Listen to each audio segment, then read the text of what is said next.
Ciao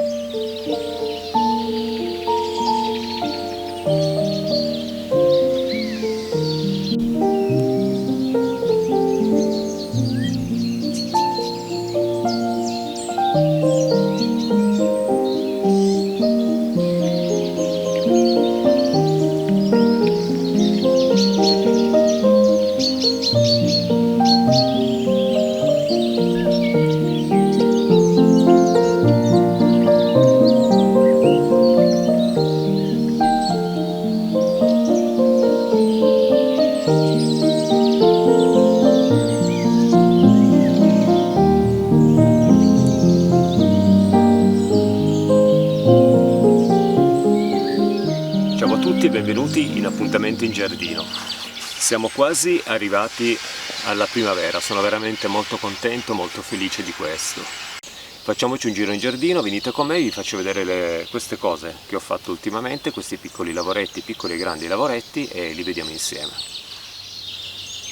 Eccomi qui nel roseto, questa parte di giardino che è sempre stata soltanto con un po' di erba, sempre in uno stato un po' di abbandono, adesso è diventata un roseto, ci sarà da togliere l'erba, ho già scavato un po' in giro, magari passare in mezzo alle rose col decespugliatore e poi a mano togliere tutta l'erba attorno alle piante per non rischiare col decespugliatore di danneggiare le rose. Questo è il roseto, l'abbiamo già visto in un video precedente. Ho sistemato le rose che avevo in vaso perché non crescevano bene, quindi ho deciso di portarle tutte qui, quasi tutte, alcune sono ancora in vaso, ne ho ancora 2 o 3 da sistemare, ma non so se per quest'anno ce la farò a metterle qui nel roseto. Vediamo come partono queste, con l'operazione di trapianto e tutto il resto che ho fatto in un periodo proprio limite per quello che riguarda il trapianto in terra per le rose. Quindi ho sistemato e spostato dal giardino in quella parte anche una rosa bellissima che non so se vi ho fatto vedere in altri video, che è questa, è la Royal Jubilee, fa questi fiori di un rosso cremisi molto belli, leggermente pendenti, e ricorda un po' la rosa Raubritter come portamento, diciamo, all'inizio, se non diventa un po' troppo alta, perché la Raubritter è un pochettino strisciante quasi. Lei invece è abbastanza eretta, però i fiori ricordano abbastanza quelli della rosa Raubritter. Qui ho sistemato anche una rosa Jude Obscure, che abbiamo visto, che ne ho parlato anche nel video precedente, con questi fiori color camoscio chiaro che hanno un odore veramente eccezionale. Queste 2 rose non hanno un nome perché erano in vaso ma ho perso il cartellino. Una di queste 2 dovrebbe essere la Giselle, con fiori rosa, se non sbaglio, molto belli. Questa invece è una Candle gialla, bellissima, con fiori abbastanza grandi. Questa è una rosa nautica con dei fiori viola. In più, tra queste rose ho sistemato anche delle salvie, ce n'è una lì e una qui. Sono salvie ornamentali, una crescita diciamo di un 60 cm più o meno di altezza, a cespuglio, con dei fiori, le ho scelte con dei fiori che variano un po' sulle tonalità del viola blu, in modo da creare un contrasto con i fiori delle rose. Questo per giocare un po' con i colori, una cosa che in giardino ho sempre fatto poco, ho sempre prestato poca attenzione a giocare con i colori in giardino. Qui c'è un'altra salvia, per poco non ci mettevo il piede sopra, una salvia Madeline che dovrebbe avere anche lei dei fiori blu, viola scuro, e poi ci sono altre piante che ho sistemato per creare comunque appunto questi contrasti cromatici che permettono in un rosetto di attirare anche molto l'attenzione, quindi potrebbe diventare una sorta di punto focale per quello che riguarda questa parte del giardino. Lì ho sistemato anche una rosa Étoile de Hollande che si arrampicherà con dei fiori rossi, la farò arrampicare un po' a cerchio, arrivando fin sotto la tettoia e poi da questa parte, in modo da creare una sorta di cornice con dei fiori rossi su questa parte del forno che abbiamo ripulito un po' e che adesso seduti in quella posizione si può guardare il giardino circondati da questi fiori rossi, almeno questa è la mia intenzione. Lì non potete vederlo, però ho tirato dei fili, ci sono delle rose rampicanti, una André Lanotre con dei fiori pesca rosa grandi e profumatissimi, e poi ci sono le rose che abbiamo visto anche nei video precedenti, però appena saranno poi in fiore farò nuovamente un video dedicato alle rose per dirvi bene le specie e il portamento che hanno e anche la loro profumazione. Questo quindi diventerà, qui c'è un crisantemo che crescerà poi, sta già ripartendo, poi nel corso dell'anno diventerà di nuovo colonnare, non so se lo sposterò o meno, vedrò poi più avanti nel corso della stagione primaverile. Comunque sono molto contento di aver realizzato un roseto, mancava nel mio giardino, l'unica cosa che manca ancora è un piccolo angolo con un giardinetto roccioso, però per adesso faccio un po' mi occupo un po' di tutto questo mare di lavoro che c'è, e poi se avrò tempo farò anche un piccolo giardinetto roccioso con delle semprevivi, queste piante da roccioso. Comunque vediamo, è un'idea che mi è venuta in questo periodo, non si sa mai, magari poi la realizzo. Qui mi trovo nel sentiero dell'Iris, quello che nei video precedenti ho chiamato giardino della memoria, però voglio cambiare un pochettino, non mi piace molto il giardino della memoria, perché sembra un qualcosa di troppo riflessivo e triste. Preferisco ribattezzare questo luogo il sentiero degli Iris. Il giardino della memoria era nato come giardino di commemorazione per gli animali che noi abbiamo avuto nel corso del tempo, che adesso non ci sono più, ma rimarrà questo obiettivo con un nome diverso, che è il sentiero degli Iris. Io nei giorni scorsi ho realizzato anche diverse targhette che adesso sto sistemando in giardino. Vedete, sentiero degli Iris, questo sarà il sentiero appunto. Ho fatto anche quello del roseto, l'ingresso che avete visto all'inizio del video con la targhetta un po' ironica giardino botanico di Giuseppe Giorgio, così per ironizzare anche un po' sul lavoro in giardino e sul giardino stesso, per rendere tutto anche abbastanza divertente, perché no, il nostro giardino. Qui nel sentiero degli Iris sto continuando i lavori, sto scalzando tutta la terra attorno agli iris piantati l'anno scorso, perché con le nevicate e il muoversi della terra i loro rizomi si sono ricoperti di nuovo di terra, li ho un po' tirati fuori. Devo finire, ho già fatto una striscia, farò poi le altre due, così anche gli iris saranno a posto. Questa è una Stachys bizantina, questa pianta è da ripulire un pochettino, però sta già ripartendo, vediamo, un po' di pulizia, un po' lei che si sviluppa, ricreerà di nuovo questo cespuglio. Ne ho già preso un piantino, l'ho messo anche in un'altra zona, perché mi piace molto questo aspetto un po' di cuscino che ha questa pianta, anche perché è una coprisuolo e impedisce all'erba di svilupparsi. Al di sotto di essa non c'è luce e quindi l'erba non si sviluppa, e questo permette a noi di tagliare un po' meno erba. Qui ci sono altre piante, ho messo anche delle salvie, qui stanno crescendo dei tulipani, gli ultimi bulbi che sono rimasti di ciò che avevo messo in giardino quando avevo fatto il video dedicato ai bulbi, perché in questo terreno i bulbi non hanno una vita lunga, vengono divorati assolutamente da un qualcosa che corre sottoterra. Non ho ancora ben capito che animale sia, però li fa fuori tutti, quindi sono sopravvissuti soltanto alcuni tulipani, alcuni narcisi, e su 100 crochi che avevo messo ne sono spuntati 5 quest'anno, 5 crochi. Quindi veramente un disastro. Non credo che pianterò più bulbi in questo giardino, a meno che trovo un angolino per mettere un qualcosa, però qualcosa sta uscendo, qualche narciso, forse c'è anche un giglio che non è stato divorato e danneggiato.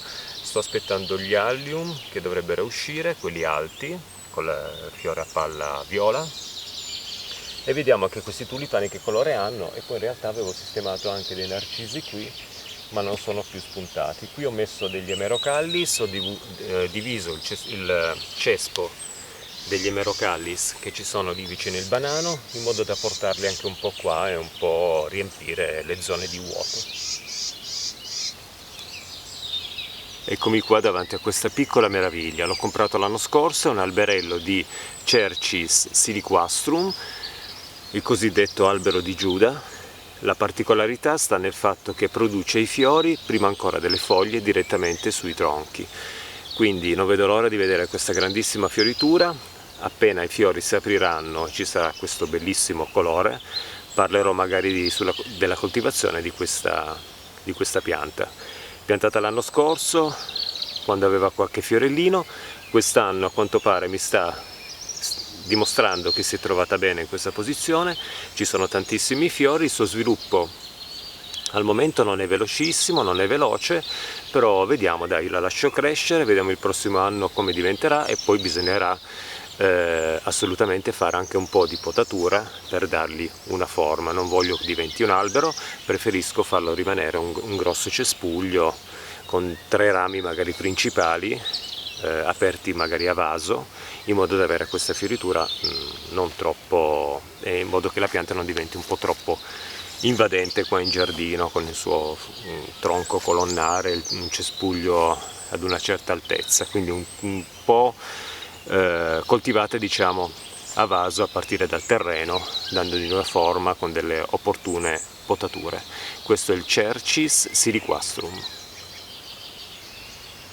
C'è un po' di disordine qua in giardino perché ci sono ancora i pali che sostenevano la zucca serpente siciliana dell'anno scorso. Devo togliere tutti i fil di ferro, prendere questi pali e utilizzarli poi nell'orto. Comunque c'è una piccola novità.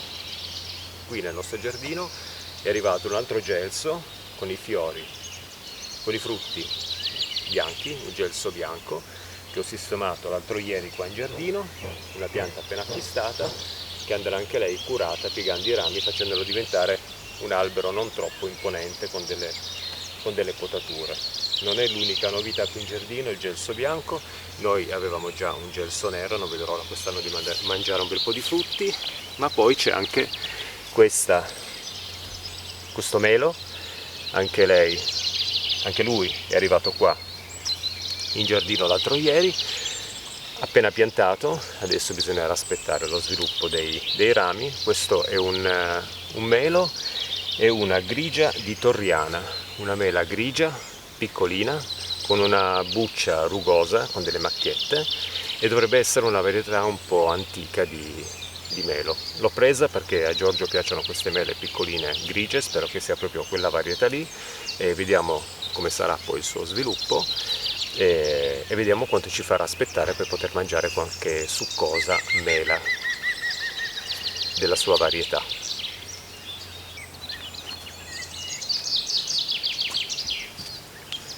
Stamattina mi sono occupato di questa parcella dell'orto. Qui volevo assolutamente ripulire perché c'erano dei cavolo nero e cavolo cappuccio.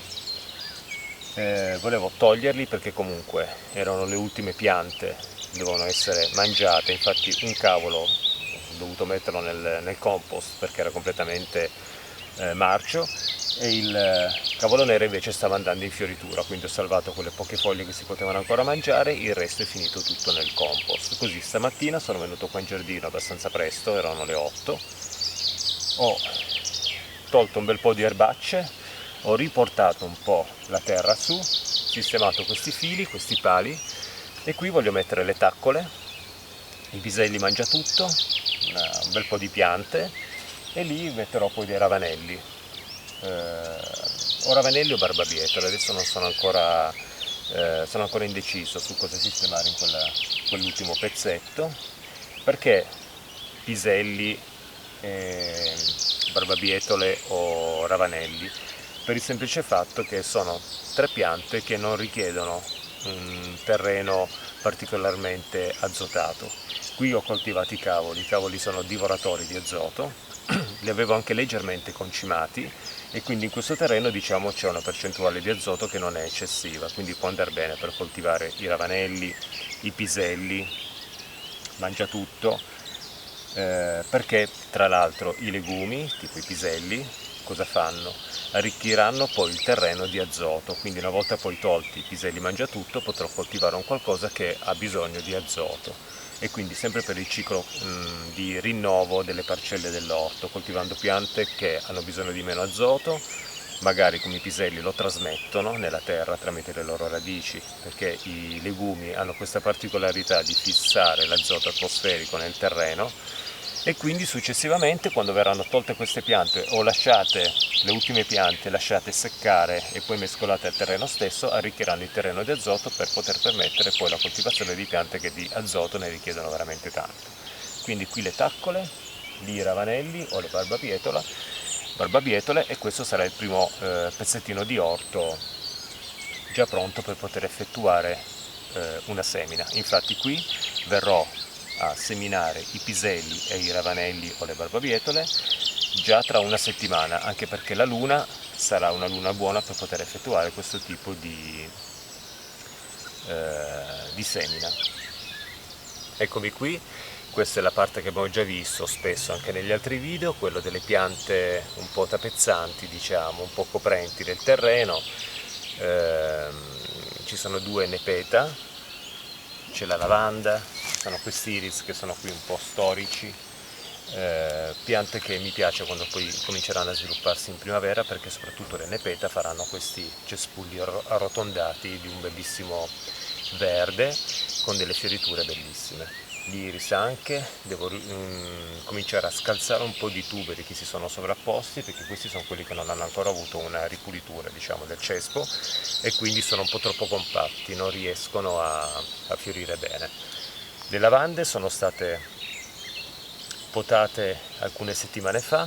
Io ricordo sempre che quando vogliamo potare la lavanda non bisogna mai tagliare arrivando al legno, ma tagliare sempre la parte verde. È molto importante la potatura della lavanda già quando la mettiamo in terra, quando l'abbiamo acquistata, già dal primo anno, perché così si riesce a controllare bene lo sviluppo. Se noi la lasciamo crescere 3-4 anni senza potarla mai, la parte legnosa diventerà sempre più lunga, quindi se poi non possiamo tagliarla perché poi non produce più nuove foglie, dovremo sempre tagliare sulla cima della pianta, quindi questo gli darà un aspetto molto disordinato, anche perché la lavanda col tempo tende a sdraiarsi.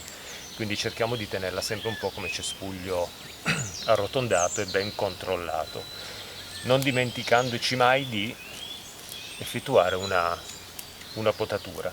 Quindi tagliamo senza problemi nella parte ancora, diciamo, morbida delle foglie erbacea, possiamo dimezzare un po' la lunghezza, e se abbiamo dei rami con uno sviluppo di nuove foglie possiamo arrivare fino a quelle, ma cerchiamo di non scendere mai troppo se abbiamo dimenticato per diversi anni la lavanda in giardino senza potarla mai, perché si rischia, potandola drasticamente, magari, che ne so, a livello della terra, di farla morire o di non farla partire bene, e poi rimarrà una pianta con un aspetto veramente terribile. Quindi cerchiamo sempre di controllare la potatura della lavanda e farla senza dimenticarci. Io anche mi sono dimenticato l'anno scorso di potarla, infatti si vede il risultato che questa pianta è molto legnosa all'interno, ma non posso purtroppo tagliare più di tanto, perché altrimenti poi comunque non farà poi nuove foglie. Quindi io sono arrivato fin dove c'erano delle nuove foglie che stavano crescendo, quindi spero che queste piante creino poi questo bel cespuglio come l'anno scorso con delle belle fioriture. Una novità quest'anno del mio giardino sono le piante che hanno bisogno di ombra.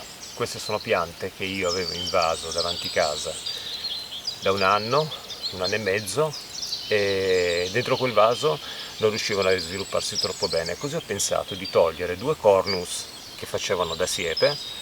È stato un bel lavorone dover estirpare queste radici profonde. Comunque, togliendo i due cornus, ho sistemato l'eucheria nella tonalità viola e verde. Ci sono degli ellebori che avevo anche invaso, che ho portato qui perché anche loro non riuscivano a crescere bene, e poi ho staccato ho tirato fuori dalla terra delle piante di arum che crescono anche lì nel giardino dell'iris, nel sentiero dell'iris, sotto un sole cocente d'estate in primavera, e quindi non riescono a svilupparsi bene, e quindi ne ho tolto un po' di piante e le ho sistemate qui sotto il banano, in modo che primavera inoltrata il banano comincerà a sviluppare queste foglie, e più andiamo avanti nella stagione calda più il banano crescerà e svilupperà altre foglie e metteranno in ombra tutte queste piante che hanno bisogno nel periodo estivo comunque di ombra. In inverno e l'inizio della primavera il sole non è mai particolarmente forte, diciamo, però nel periodo che va da metà primavera alla fine dell'estate queste piante hanno bisogno di stare un pochettino all'ombra e assolutamente non proprio sotto il sole cocente. In più ho sistemato qui anche delle osta che sono qui sottoterra, che erano in un vaso anche loro, adesso libere in giardino, una brunnera, che adesso vi faccio vedere, Macrophylla Alexander Great, l'ho sistemata qui, adesso poi vi porto per farvi vedere che bellissime foglie che ha, speriamo che diventi un bel cespuglio, e in più ho sistemato qui, ve l'avevo detto già nei video precedenti, il Cardiocrinum giganteum, 3 bulbi staccati dalla pianta madre, che ormai è morta, non c'è più perché ha fiorito.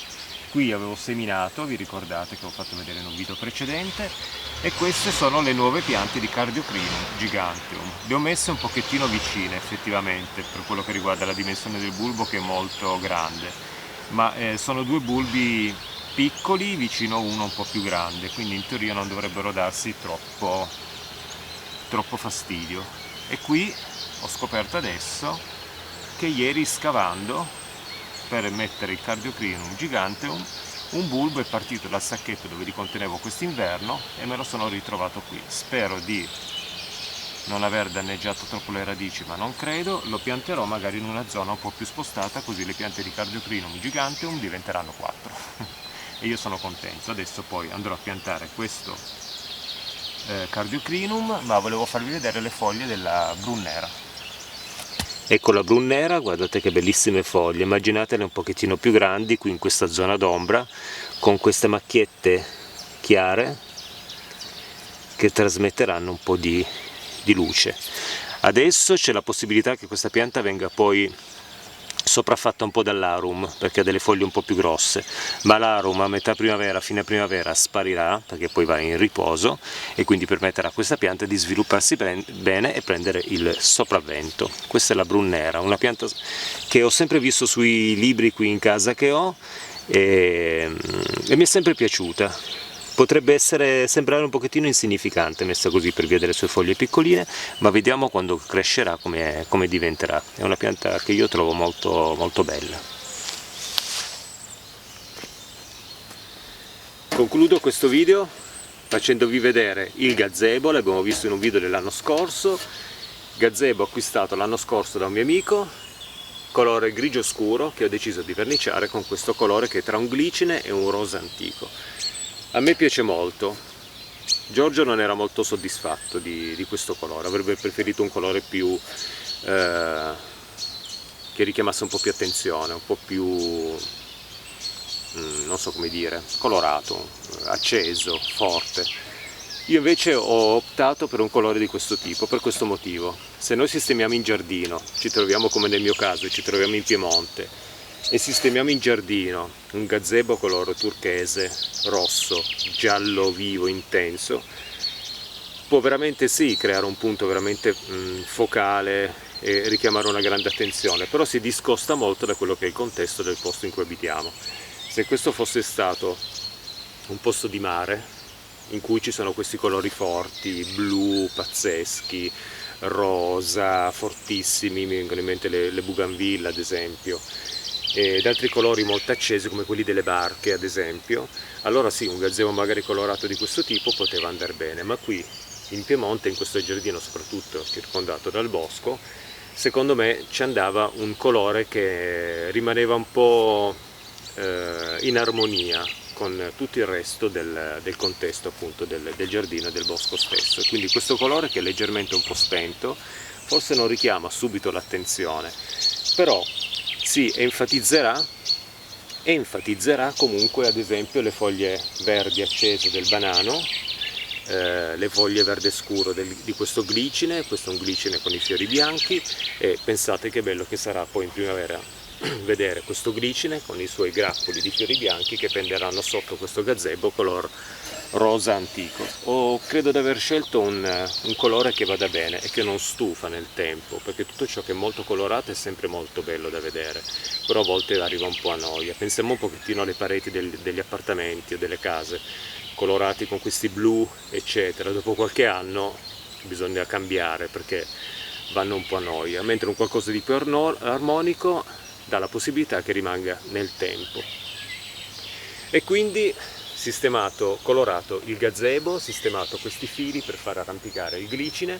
Naturalmente il glicine è una pianta che è meglio non far arrampicare su strutture di ferro, e quindi io ho appoggiato i rami sopra questi fili e nel corso dello sviluppo farò sempre in modo che non si attorciglia attorno alla struttura metallica, ma sempre solo attorno ai fili. Questo proprio per far sì che il gazebo non venga danneggiato dal glicine, anche se diciamolo, perché il glicine possa danneggiare una struttura di ferro ci va qualche anno, e quindi questo è un glicine che non si svilupperà in totale grandezza perché verrà molto controllato, deve soltanto fare un pochettino di ombra qui sul tavolo d'estate in modo che si può venire qui a mangiare fuori senza essere sopraffatti appunto dalle foglie.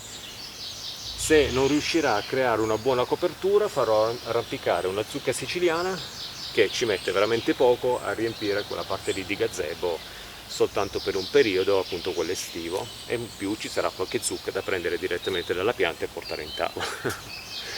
Vediamo comunque. Questi sono dei piccoli progetti che ho portato qua nel mio giardino, che ho messo in pratica, e spero che diano dei bei risultati anche estetici al giardino stesso. Questo è un piccolo giardino, non è un giardino molto grande, diciamo non è proprio piccolissimo, ha la sua metratura, però sistemato in un certo modo può diventare veramente carino. Vedremo che cosa succederà nei prossimi mesi, quanto lavoro ci sarà, ma comunque il lavoro in giardino è sempre molto piacevole, molto duro a volte. Ieri ho lavorato veramente tanto in giardino, dal mattino fino al pomeriggio, per sistemare, fare, piantare, stirpare, spostare. Però ieri sera avevo una stanchezza molto forte ma molto bella, perché ho fatto qualcosa per me, ho fatto qualcosa per il giardino, ho fatto qualcosa anche per chi verrà poi a trovarmi qui, in modo da regalargli comunque un qualcosa di bello da vedere. Adesso vi saluto e ci vediamo al prossimo appuntamento in giardino, vedremo quale argomento tratterò con voi, e niente, dai, a presto e grazie anche per esserci sempre, perché vedo che questi video che sto facendo nel mio canale Appuntamento in Giardino piacciono. Io li faccio sempre, spesso mi avete scritto guardando i tuoi video mi sono rilassato e ho trovato una sensazione di pace. È questo che io voglio sempre fare nei miei video, voglio trasmettervi, anche se sono un po' lunghi a volte, magari durano 25 minuti, 30 minuti, ma voglio proprio trasmettervi anche una certa dose di tranquillità e di rilassamento. La vita è diventata frenetica al 100%, deve essere tutto molto veloce, tutto immediato, deve arrivare subito, e a mio giudizio personale questa è una cosa che non ci fa molto bene. Quello che ci fa bene invece è seguire comunque i ritmi più naturali possibili. Quando mettiamo una pianta in giardino ci vuole del tempo perché si sviluppi e arrivi a fiorire, e in questo tragitto può diventare un viaggio fino a vederla in fiore, e in quel viaggio possiamo inserire tante cose. Delle cose immediate, potrei fare dei video magari che durano 2 minuti in cui vi spiego una cosa velocissima e poi chiudo. Mi sembra poi di tralasciare tutta quella parte armonica, quella parte un po' anche poetica, perché mi piace la poesia in giardino, e anche giocare con la musica e le immagini, e quindi mi spiacerebbe non potervi trasmettere anche questo, che nella mia testa mi danno una sensazione di rilassamento, e mi piacerebbe trasmetterla anche a voi.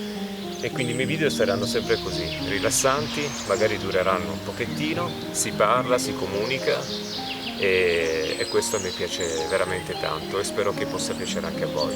Ciao a tutti e al prossimo appuntamento in giardino. Ciao ciao!